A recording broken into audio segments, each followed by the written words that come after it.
자, 그러면 두 번째로 선형 해석에 대해서 설명을 드리도록 하겠습니다. 선형 정적 해석은 여기서 말씀드린 대로 모든 해석의 기본이 되고 출발이 되는 해석이 되겠습니다. 그래서 작용하고 있는 외부 하중에 대해서 구조물의 변형, 앞에서 말씀드린 델타를 계산하는 것과 강도적 안정성을 검토하는, 결국 여기서는 시그마, 응력이 되겠죠. 그래서 고체역학의 근간이라고 말씀드릴 수 있겠습니다. 자, 일반 산업체에서 많이 사용되는 이제 그 사례를 가지고 말씀을 드리도록 하겠습니다. 지금 왼쪽 보시는 건 차체에 대한 건데요. 차체의 강성, 결국 차체가 다양한 하중을 받을 텐데요. 이 하중을 받았을 때 어느 정도 변형량이 일어나느냐를 판단하는 해석을 진행한 것이고, 이거 같은 경우는 건설기계, 이쪽은 의료기계, 그 다음에 이것은 로봇 구조가 되겠습니다. 모든 그 구조물에 대해서 동일하게 다양한 적용 분야에 따라서 하중의 형태나 크기는 다르겠지만, 결국 이 선형 정적 해석을 통해서 설계자들이 알고 싶은 것은 변형량이 도대체 얼마가 되느냐, 그걸 통해서 응력은 얼마나 발생하느냐, 그걸 통해서 안정성을 검토하는 것이 목적이라고 볼 수 있겠습니다. 자, 그래서 다시 한번 정리하면 작동 하중 범위 내에서 응력 집중이 되는 것을 방지하고 파손이 일어나지 않도록 하는 안정성 확보, 그 다음에 응력을 균일하게, 구조물에 균일하게 분포시켜서 불필요한 부분은 삭제하고 필요한 부분은 더욱 보강하는, 최적 설계를 유도하는 경제성 확보가 선형 정적 해석의 목적이라고 말씀드릴 수 있겠습니다. 따라서 앞에 이 선형이란 얘기는 작용하는 하중과 그 다음에 응답, 즉 변이가 직선임을, 선형관계에 있음을 나타내는 용어가 되겠고요. 따라서 지금 강성에 비례한다고 말씀드릴 수 있겠습니다. 또한 정적이란 말은 하중이 시간에 따라서 변하지 않는 조건을 않는다는 걸 말씀드리겠습니다. 동적인 거와 반대되는 개념이라고 보시면 되겠습니다. 따라서 이 두 가지가 합해져서 선형 정적 해석이라고 보시면 되겠습니다. 그래서 앞에서 말씀드린 대로 정적 하중, 즉 하중이 시간에 따라서 일정하고, 이게 가장 중요한 얘기고요. 그 다음에 크기 및 방향도 일정해야 됩니다. 그래서 크기와 방향이 바뀌면 정적 해석이라고 할 수가 없겠고요. 그 다음에 선형이라는 얘기에서 지금 하나의 이 값, 즉 이 탄성계수가 하나로 정의가 된다는 얘기가 되겠고, 또 하나의 가정은 미소 변이가 되겠습니다. 변이가 많이 일어나는 그 경우는 대변형이라 해서 이제 비선형 해석에서 다룰 부분이고요. 여기서는 변형은 아주 작다. 어느 정도 작으냐? 이 변형률이 0.2% 이내, 즉 1000mm, 1m에서 변형이 2mm 이하인 경우에만 해당되는 얘기가 되겠습니다. 이런 세 가지 가정이 성립될 때만 선형 정적 해석이라는 해석을 수행해서 그 결과를 검토하셔야 의미가 있는 일이라고 말씀드릴 수 있겠습니다.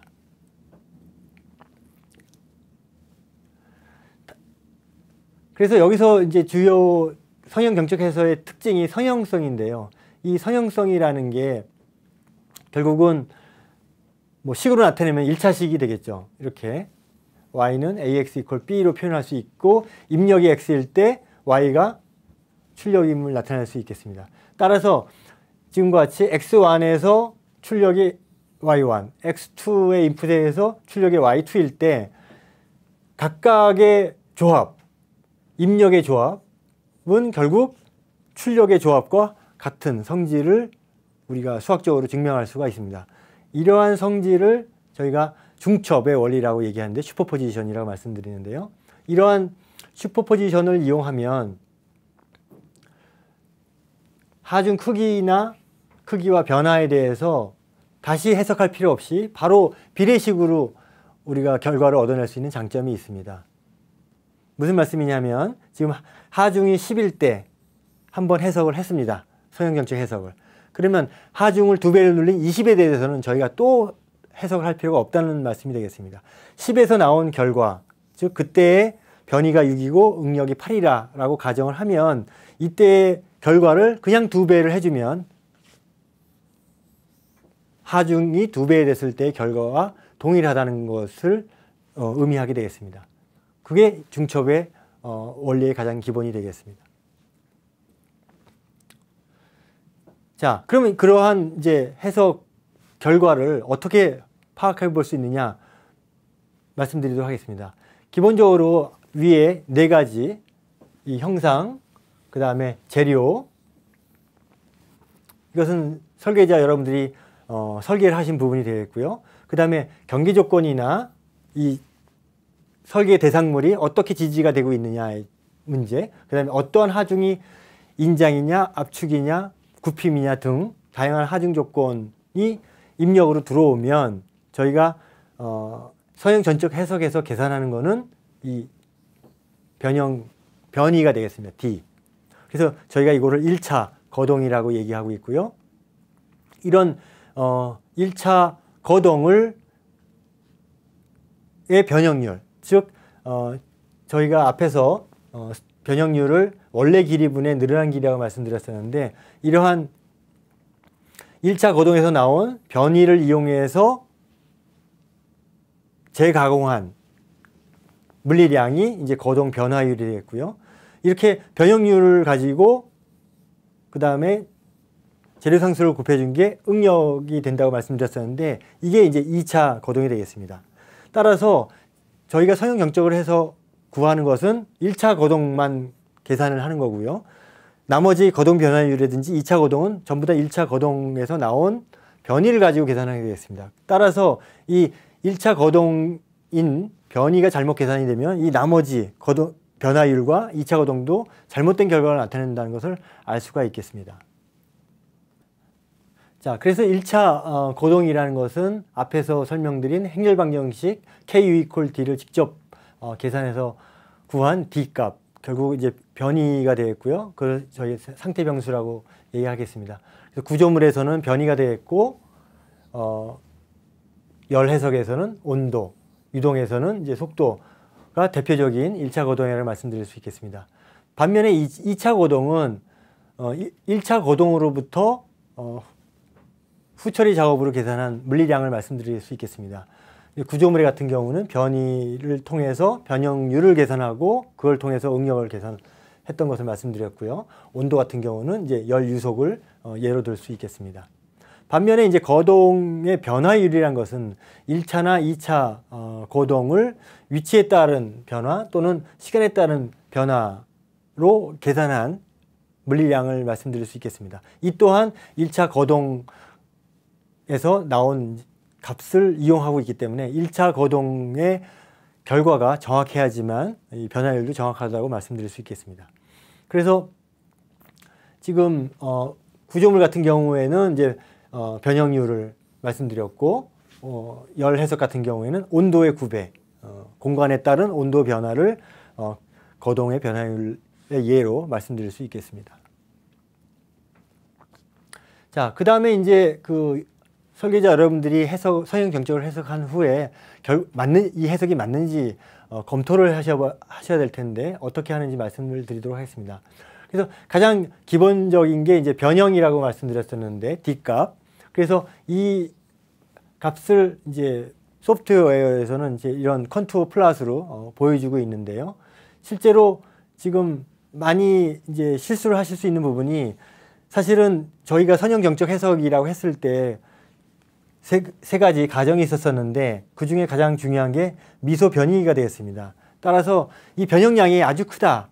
그럼 뭔가 해석이 잘못됐다고 보시면 되겠습니다. 그래서 두 결과를 보면은 아래 거에 비해서 위에 거 훨씬 이제 변형이 크게 일어나고 있는데 이게 해석이 맞게 됐는지를 확인하기 위해서 반력을 계산하셔서 주어진 하중하고 반력의 합이 맞는지 확인하시면 그 해석이 맞는지 틀린지 확인해 보실 수 있고요. 그 해석이 맞는데도 이렇게 큰 변형을 나타내고 있다 그러면은 아 이거는 대단히 변형이 크구나 것을 판단하시게 되겠고, 추후 설명드린 이제 비선형 해석을 수행하셔야 될 문제라고 판단하시면 되겠습니다. 그 다음에 결국 저희가 선형정책 해석하는 목적 중에 하나가 안정성 평가였는데, 안정성을 보기 위해서 여러 가지 이제 응력을 이제 계산하게 되겠습니다. 그래서 그 응력을 통해서 파손이 일어나는지 안 하는지 하는 거에는 크게 항복, 좌굴, 공진, 피로, 크립, 부식마모로 나눠볼 수 있는데, 저희가 지금 설명드리고 있는 선형정적 해석에서는 지금 항복과 좌굴이 해당된다고 볼 수 있겠습니다. 항복인 경우 연성재료와 취성재료로 나눠서 볼 수가 있는데, 결국 앞에서 계산한 그 응력값하고 항복 응력을 비교하여 초과하는 경우에 이제 항복이 일어났다고 볼 수 있고, 취성재료인 경우에는 이제 파괴점을 초과했는지 여부로 항복을 나타낼 수 있겠습니다. 반면에 이제 압축하중인 경우에 이제 좌굴이 발생하는 여부를 가지고 파손 모드를 판단한다고 말씀드릴 수 있겠습니다. 그래서 앞에 설명드렸던 이제 항복에 대해서 조금 더 자세히 말씀드리려고 하는데요. 재료는 크게 이제 연성재료와 이제 취성재료로 나눌 수 있습니다. 연성재료는 일반적인 저희가 접하고 있는 금속 재료로서 크게 이렇게 소속 영역까지 나타내는 재료라고 볼 수 있겠고요. 취성재료는 유리와 같이 아주 이렇게 파괴가 금방 일어나는 그런 재료라고 볼 수 있겠습니다. 그래서 두 가지를 이제 비교해 보면, 지금 연성재료 같은 경우에는 이제 이렇게 파단이 일어나기 전까지 상당한 소성 변형을 일으키는 거에 비해서 취성재료는 그런 부분이 전혀 나타나지 않고 있는 거고요. 그 다음에 여기서는 이제 소성 변형이 가능하기 때문에 소성 가공으로 많이 쓰인다는 거고, 그 다음에 재료의 전단 강도에 의해서 파손 한도가 결정된다고 말씀드릴 수 있겠습니다. 반면에 이제 이 취성 재료인 경우는 재료의 인장 강도에 의해서 파손이 결정이 되고, 사실 연성 재료도 온도가 낮아지면 결국은 이런 금속도 온도가 아주 낮아지면 이제 유리 같은 성질을 갖게 된다는 게 알려져 있습니다. 자, 그러면 이제 그 응력 결과를 가지고 어떻게 파손 여부를 판단하는지 알아보도록 하겠습니다.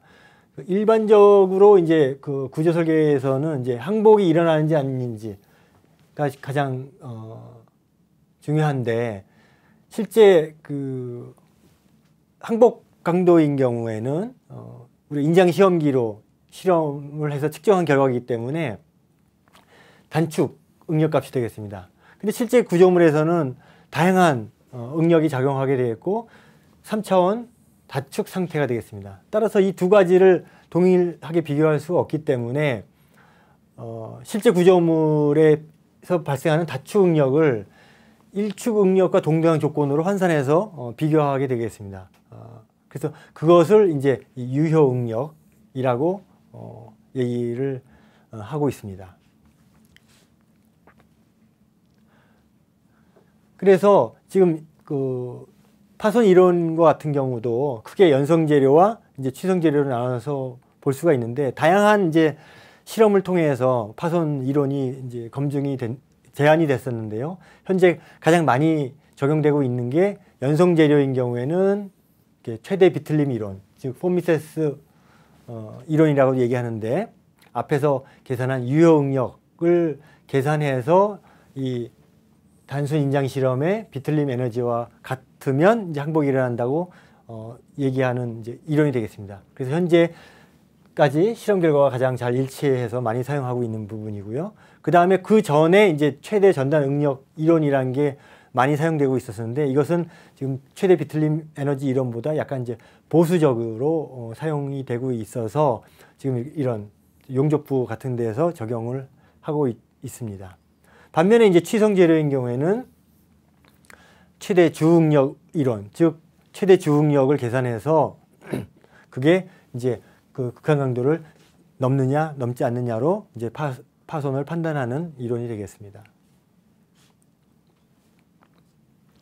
자, 그러면 이제 마지막으로 선형 정적 해석에서 주요 고려 사항에 대해서 말씀드리도록 하겠습니다. 앞에서도 뭐 가정에서 이미 말씀드렸듯이 기본적으로 작용하는 하중과 응답, 즉 변이의 관계가 선형이어야 된다는 점. 그 다음에 재료가 탄성 영역 내에서 후쿠 법칙을 따라 거동해야 된다는 점. 즉 재료가 이제 선형 탄성 범위에 있어야 된다는 얘기가 되겠습니다. 그 다음에 이 변형에 의한 구조물의 강성 변화를 무시할 수 있을 만큼 변형이 작아야 된다. 미소 변이라고 말씀드렸었는데 이 부분이 또 고려가 되어야 되고요. 그 다음에 변형이 발생하는 동안에 경계 조건이 변하면 안 된다. 아까 말씀드린 하중 경계 조건이 일정해야 된다는 말씀을 드렸었는데 그 조건이 되겠습니다. 그래서 지금 그 경계 조건이 이제 변하는 경우가 이제 접촉이 되는 거고요. 아까 변형이 작아야 된다는 조건에 이제 위배되는 게 이제 기하 비선형을 고려한다는 경우, 그 다음에 이 탄성 영역이어야 된다는 거에 반대되는 게 이제 소성 영역까지 고려한다는 게 되겠습니다. 따라서 이 오른쪽의 세 개를 고려하게 되면 이제 비선형 해석이 되는 거고요. 이게 아닌 왼쪽으로 가정할 수 있다. 그러면 이제 선형 정적 해석을 수용하시면 되겠습니다. 자, 지금까지 선형 정적 해석에 대해서 말씀드렸었는데 고체역학에 대한 복습과 그 다음에 선형 정적 해석에 대해서 쉽게 이해가 되셨는지요? 가장 중요한 것은 앞에 세 가지 가정, 재료가 탄성 영역이어야 된다, 변형량이 작아야 된다, 그 다음에 작용하는 하중과 경계 조건이 일정해야 된다. 이 세 가지 조건이 만족이 되어야지만 여러분들이 수행하고 있는 선형 정적 해석이 의미가 있다고 볼 수 있겠습니다.